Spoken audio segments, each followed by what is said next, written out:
Ну, дальше из бесед с Хуанем. Он сказал: «Я приветствую всех людей, живущих не для себя, а для Бога». Хуань, расскажи, пожалуйста, о себе.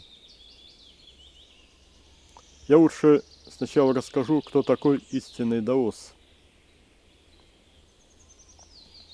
Даос – это прежде всего познавший покой.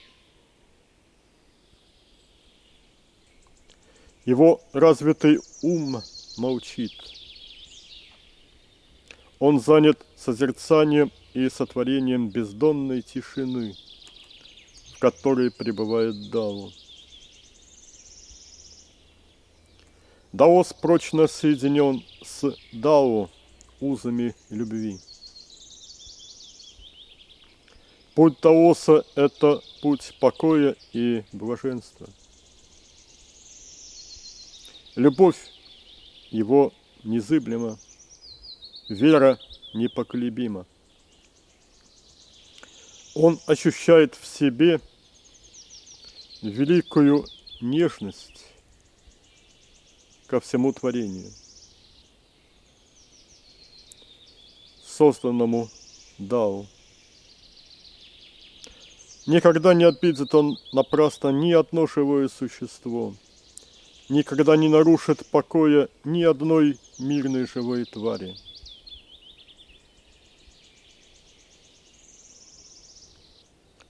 Дао заполняет сердце совершенного даоса, а совершенный даос живет в обители Дао. Он живет, излучая блаженство на все живое. Совершенный даос становится Дао. А дальше я хочу рассказать о методах, преподаваемых в школе, которую я когда-то сам закончил. Весь путь обучения в ней подразделялся на 3 основные ступени. Начальная ступень, ступень тщательной проработки всех структур тела и ступень преобразования или трансформации себя как сознания. Последнюю ступень еще называли ступенью рождения нового тела. Прием в школу на начальную ступень был свободным. Принимались все, в ком присутствовало искреннее желание изменить себя к лучшему. Эта ступень включала в себя методы начальной очистки тела. Начинающих учили переходить в утонченные состояния сознания. Это позволяло им впервые познать нематериальный свет внутри тел. Их учили сливаться со светом, а также промывать им тела, что вело к их оздоровлению. Большинство учеников вполне удовлетворялось этим бытовым уровнем знаний и не просило большего. Но были и те, кто стремились к большему, кто хотели получить знания о дальнейших возможностях развития, преображения себя. Таких ищущих в школе всегда встречали с радостью, но требования к допуску их на дальнейшее обучение были весьма строгие. Отбирались лишь те, для кого продвижение по этому пути могло реально стать главной целью в жизни, кто готовы были пожертвовать всем остальным, посвятив себя только этому. Таких послушников учили осваивать все более тонкие состояния сознания и управлять сублимацией, то есть переводом одних видов энергии в другие. Им давались методы более основательной проработки всего тело светом. Особое внимание уделялось полной прочистке энергоструктур головы.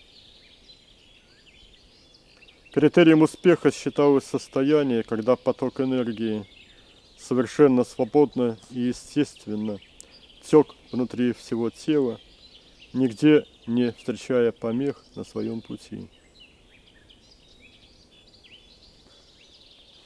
На третьем этапе переходили к работе с золотым эликсиром. Этот термин обозначал ничто иное, как нежнейший и тончайший, золотистый свет Дао. Подвижник учился находить его в изначальной глубине и должен был постепенно приучать себя к его состоянию, к состоянию бытия им. Он также учился воздействовать этим светом на тело. Под воздействием этого изначального света энергоструктуры тела должны были как бы сгореть, исчезнуть, чтобы внутри тела не ощущалось бы ничего более плотного, чем свет Дао. Но пусть читающий эти строки поймет, что работа с изначальным светом или золотым эликсиром, как его ни называй, не должна сводиться только к проработке тела. Человек должен изменять себя самого, как душу, свои эмоциональные состояния в первую очередь. Нет смысла вновь и вновь гонять по телу потоки энергии в надежде, что оно вдруг чудесным образом изменится, если душа при этом остается такой же грубой, как и была. Ведь цель алхимии не в том, чтобы превратить тело в золотой свет, а в том, чтобы самому стать золотым светом Дао. Дао – это покой. Дао – это блаженство. Бессмертие – это соединение с Дао. Многовековые традиции живут в Китае. Они могут лишь слегка забываться, но вновь приходят на землю поднебесной те, кто возрождают учение о пути и о блаженной сути высшего плана бытия. Мы просим, расскажи, пожалуйста, больше о себе, Хуань. Он отвечает: когда я пришел в последнюю земную жизнь, у меня уже не было нереализованных прежде желаний души, требующих погружения в земные дела. Я не искал должностей и славы, богатства или женской ласки. У меня не было иного стремления, кроме постижения Дао. Я пришел, чтобы стать учителем Дао. И именно это, заложенное еще до воплощения намерения, вело меня с раннего детства. С младенческих лет я жил в небольшом монастыре, который был жемчужиной мудрости. Уже маленьким мальчиком меня начали посвящать в жизнь духа. Мою свободу никто не ограничивал. Я познавал окружающий мир, лазая по окрестным горам, наблюдая за растениями и всякой живностью. Время медитации взрослых было для меня первыми уроками внутренней тишины. Покой постигался через молчание ума, погруженного в небесное сердце, то есть сердце духовное. Это были первые медитации, которым учили меня. Рассказы моих наставников о бессмертных подвижниках служили основной пищей для моего ума. Наставники умело включали в эти рассказы историю и этику, психологию и истины о едином Боге. Когда я подрос, чакры и меридианы, органы тела и его устройства стали предметами моего изучения. Я обладал ясновидением, развитым еще в прошлых воплощениях, и легко осваивал работу с энергиями тела. Энергии струились внутри моего тела потоками золотого света.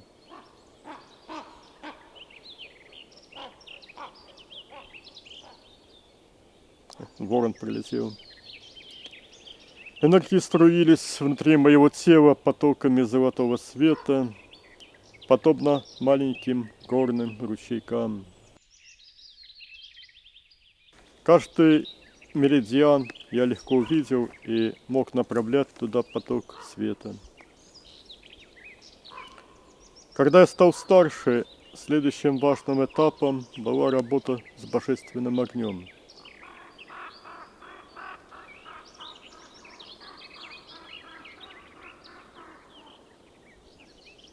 Весенние отношения выстраиваются у птичек.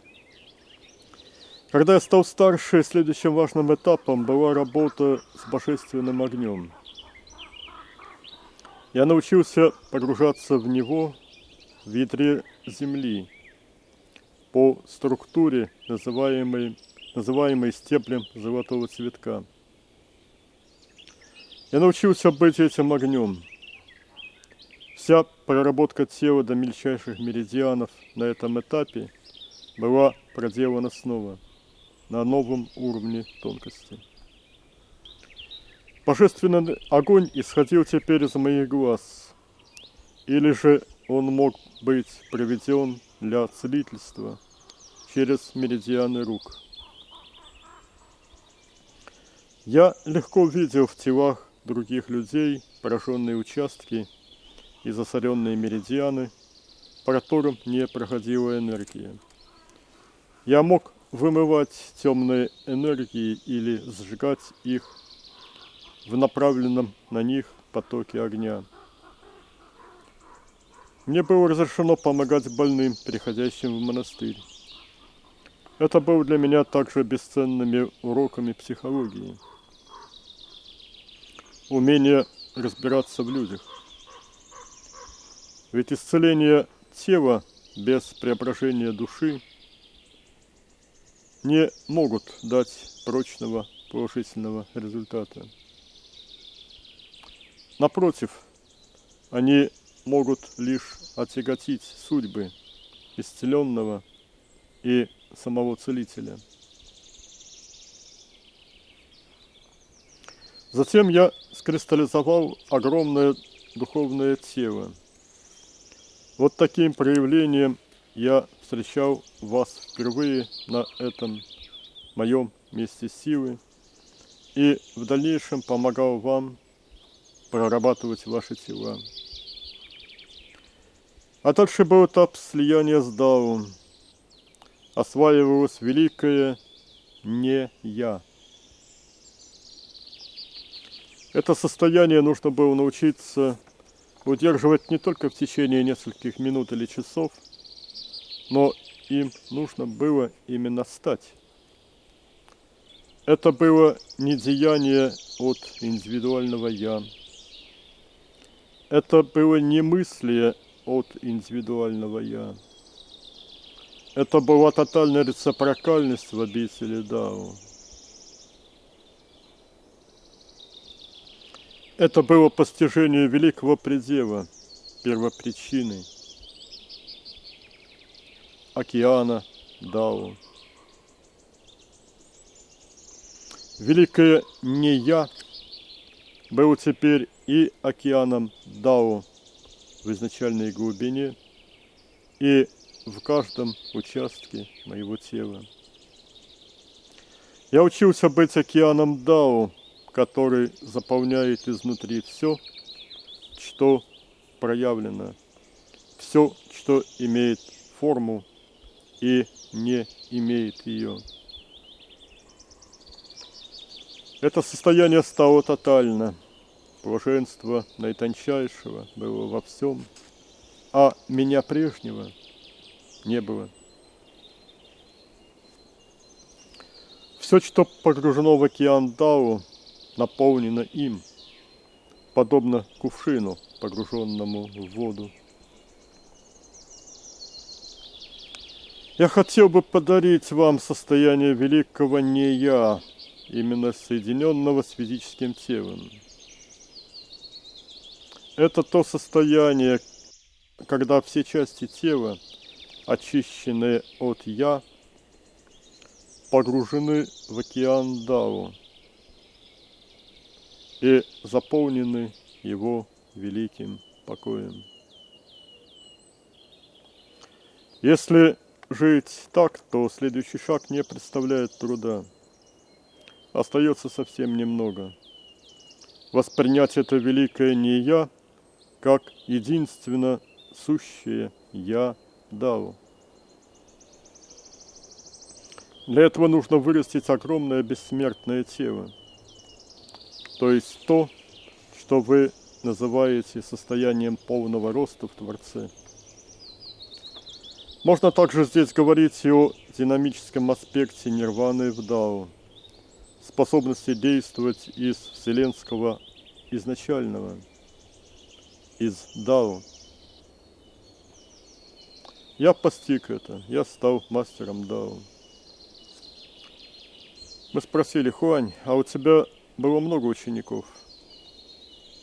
Нет, немного, десятки, не сотни. Я учил этому тех, кто были рядом, и тех немногих, которых приводил Бог. Одного из них вы знаете, это Хань. Потом я ставил людям учение и дальше помогал им уже из невоплощенного состояния. Многим и многим. Я счастлив, что помогал и помогаю вам. Люблю вас всех, вы моя весна. Я есть красота, и отражением этой красоты является красота людей, которые познали меня. Еще хочу обратить внимание на то, что через познание рукотворной красоты тоже можно приближать себя к познанию меня. Хуань стал показывать чайные дома, дорожки в парке, где обязательно журчит вода, цветут лотосы. Эта рукотворная красота погружает в покой и через покой в меня. Я хочу, чтобы было так на всей земле, чтобы растворяющий покой погружал в меня. Мы спросили: а как же красота природы? Он ответил: но ведь есть люди, которые живут в городах и из городов практически не выезжают. Они могут хоть слегка прикоснуться к красоте Дао через красоту рукотворную.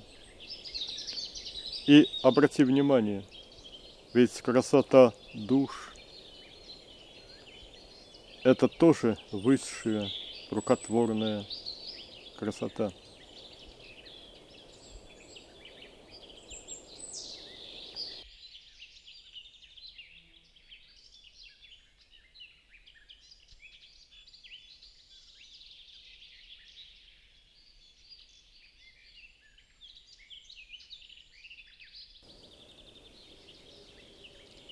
Ну и последнее – это Цитаты из бесед с Ханем.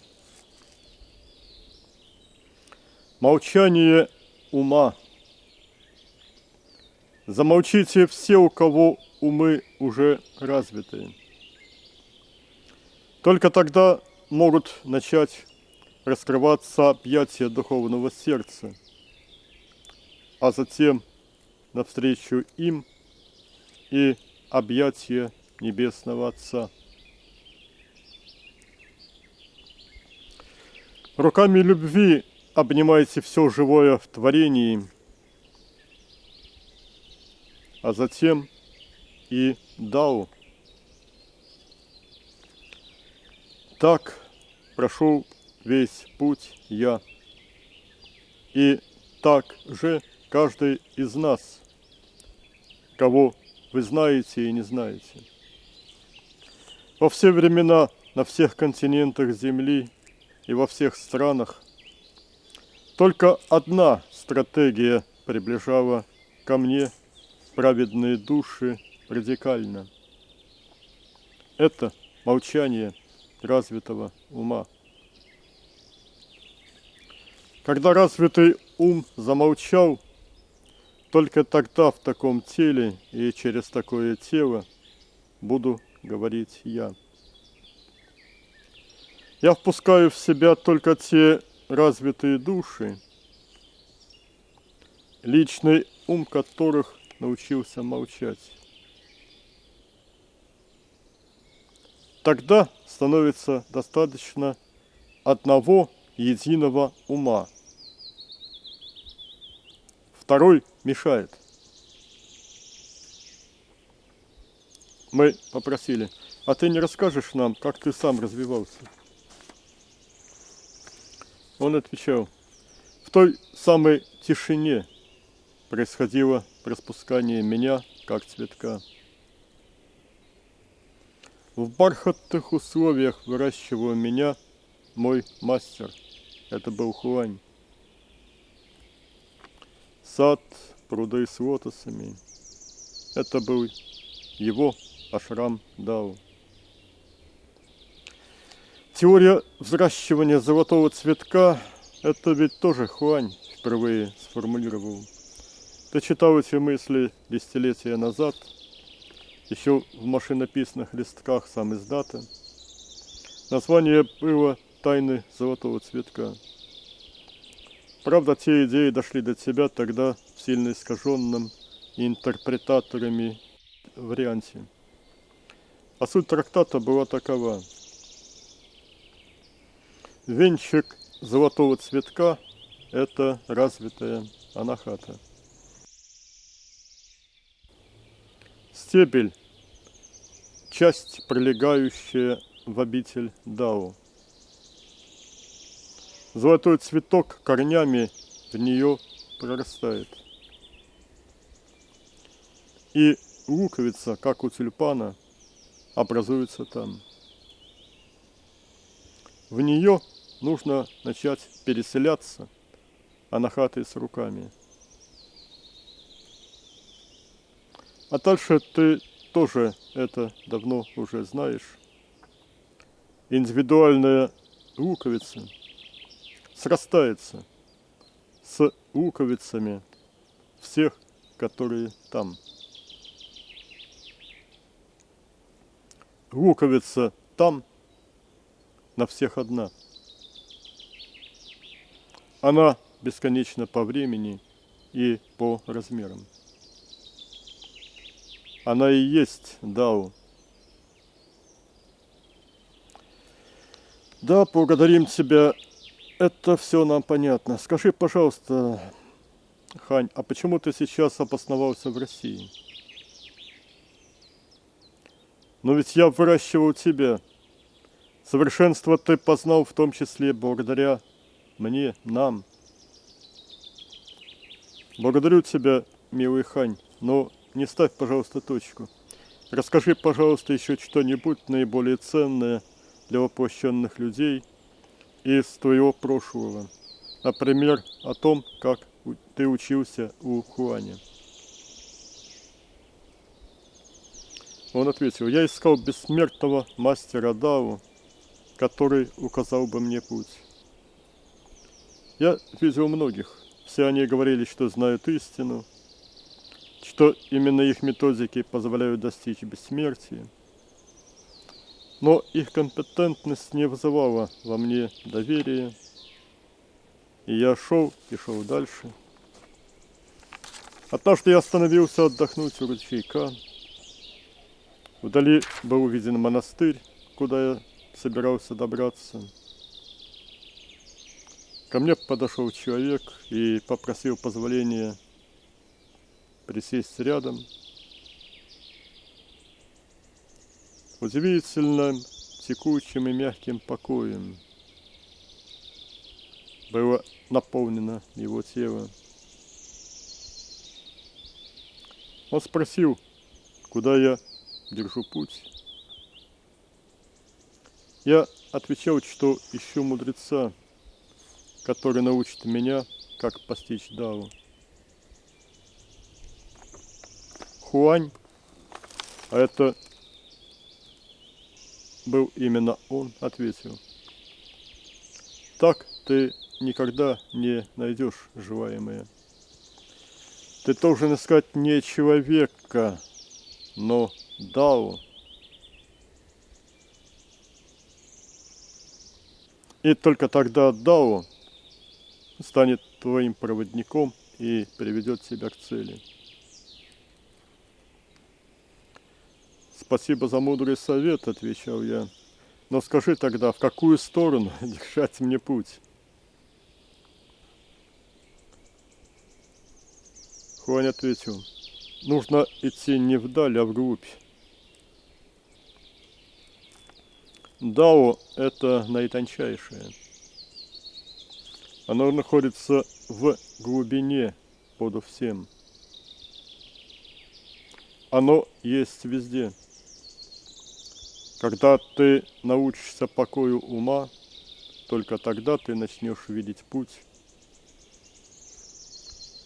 который познает именно сердце. Я понял тогда, что не знаю, куда идти. И так я стал учеником Хуаня. Долго потом я пребывал в том заблуждении, что он сам не знает ответов на те вопросы, которые задает нам, его ученикам. А он лишь подводил нас к порогу каждого открытия. Но каждый из нас должен был двигаться дальше только ценой своих собственных усилий. Я долго жил так, не видя его величия. Его мудрость была тиха. И только позднее, узнавая в медитациях его знакомую улыбку и мягкую нежность, я осознал до конца его всеобъемлющее единство с Дао. Он помог многим, и мне в их числе постичь это великое единство. Хань, какие советы ты дашь всем тем, кто хотят научиться управлять своим умом? Он ответил: покой ума достигается принятием тех уроков, что посылаю и даю я.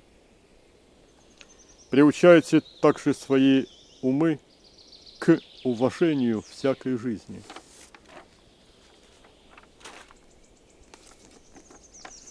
И учите свои умы благодарности. Благодарный ум кроток и послушен. В благодарном уме никогда не прорастут семена гордыни. Благодарный человек никогда не возгордится. Огромен труд и бесконечное терпение, с которыми океан Дао веками взращивает каждую душу. Неизмерима сила любви Дао, растящая и питающая каждую жизнь.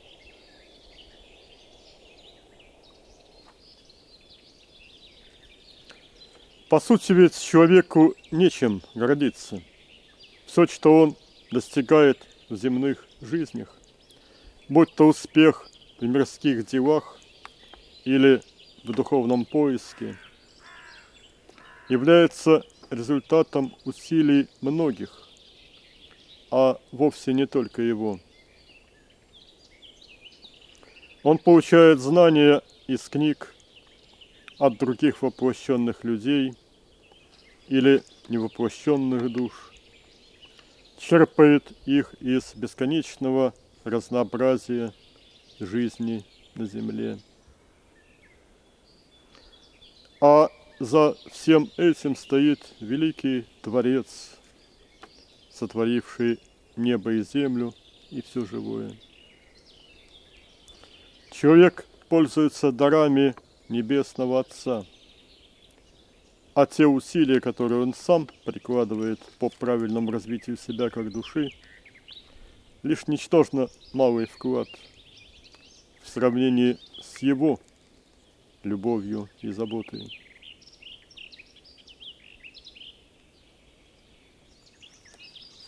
Самое великое событие во Вселенной – это когда раскрывается для Дао душа человеческая. Каждый такой цветок душа – бесценное сокровище для меня. И ведь нет ничего важнее этого.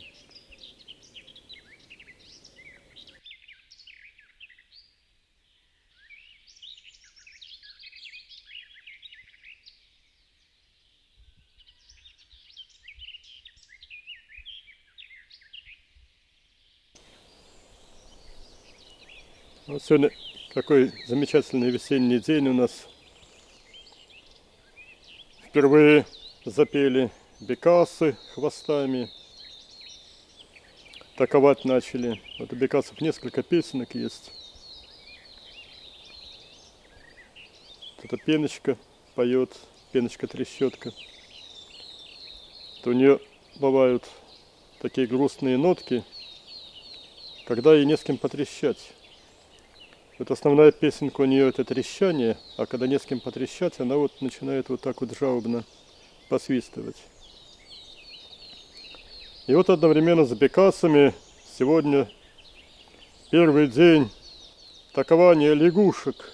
Вот здесь обширная пойма реки, заросшая ивняком. И вот скоро все это мелководье заполнится лягушками, потом икрой лягушачьей. Потом будет все кишеть головастиками. Первый день такования бекасов и лягушек. Но мы сейчас говорим о йоге на фоне вот этой саттвы весны. И давайте поговорим о пранаямах. В эпоху атеизма пранаямами, слово пранаямы переводили как дыхательные движения, но это совершенно неадекватный перевод. С дыханием эти движения праны, то есть энергии, могут сочетаться. Вот как мы уже обсуждали психофизические упражнения. Физический компонент помогает реализации психического состояния. Также и дыхание можно совмещать с движениями энергии. Ну, вот, например, есть такая пранаяма, называется полное дыхание. Вот мы как бы через рот выдыхаем свет вместе с воздухом, и он заполняет с каждым следующим вдохом, заполняет все глубже и глубже тело. Потом выдох, выдыхая свет, смешанный с темными энергиями, которые выдыхаются и изгоняются. И вот так можно сначала вдыхать. Сначала вдыхать, достигая светом, воздухом легких, потом все глубже, глубже под до ступней ног, потом также в руки, также в голову. Все тело может заполняться при вдохах светом, как бы вдыхаемым, и выдыхаем этот свет, перемешанный с тем, что должно быть изгнано из тела. Вот это полное дыхание. Но вот есть еще более локальные пранаямы прекрасные. Например, вот мы под ладонью правой руки ощущаем бочку, наполненную жидким светом, светящимся, искрящимся, божественным светом. И вот мы этот свет, вот рука это шланг, а легкий это насос. И вот мы вдыхаем через шланг руку этот свет из бочки, потом на выдохе выдыхаем через другую руку. И вот можно повторять. Вдохнули, выдохнули. Вдохнули, выдохнули. Можно под ногу опустить в такую же бочку. Вдохнули через другую ногу, выдохнули. Или через руку вдохнули, выдохнули через ногу. Потом меняем бочку здесь, ставим под эту руку, с этой стороны свежую. Старую бочку опрокинули в огонь, чтобы вся грязь сгорела. Ну и вот точно так же в противоположную сторону. Вот замечательные пранаямы, если ими овладеть, очень легко исцелять и болезни суставов, и внутренних органов, вплоть до легких, сердца, там, печенки и всего прочего. Также головные проблемы. Если мы этими дыхательными движениями не воздуха, а света, со светом мы работаем, со светлыми энергиями, можно заполнять при вдохе и голову, и выдыхать через руки или ноги. Массу вариаций можно придумать. И вот полчаса работы с этими пранаямами каждое утро очень большой эффект могут дать. Но подчеркиваю, что все такие упражнения нужно делать, пока есть силы. После рабочего дня это все делается намного сложнее, потому что меньше сил просто у организма. А вот с утра, когда мы отдохнули, еще силы не растратили, вот тогда это все получается намного ярче, красивее, сильнее, эффективнее. Вот еще есть замечательное упражнение на ту же тему, только уже, это тоже пранаямы, но только уже без дыхательных движений. Вот они были разработаны в Китае. В чем суть всего этого вот упражнений с бочками, того, что я сейчас покажу? Суть в том, что образы наши – это тоже энергия. И вот этими энергиями, которые мы сами концентрируем в виде образов, например, света, эти энергии воздействуют на другие энергии. Мы этими энергиями, которые мы сами концентрируем в пространстве, мы можем избавлять наши организмы от других вредоносных энергий. И вот берем мы на ладошку образ солнышка, маленькое солнышко. Это солнышко тает в наших руках, по руке проходит насквозь через анахату и изливается на другую ладонь. Вот теперь мы на другой ладони ощущаем то же самое солнышко. И обратный путь. И вот так вот можно, перекатываясь с ноги на ногу, очень плавно и гармонично. Ступни разведены, стоят параллельно. И вот так вот мы можем прочищать и руки, и анахаты. заодно, поскольку анахата между руками. Вот так мы учимся делать руки единосущными духовным сердцам. Сейчас мы это делаем внутри наших тел, а потом мы сможем точно то же самое делать, будучи огромными сознаниями в масштабах планеты нашей и того больше. По-моему, это очень заманчивая перспектива.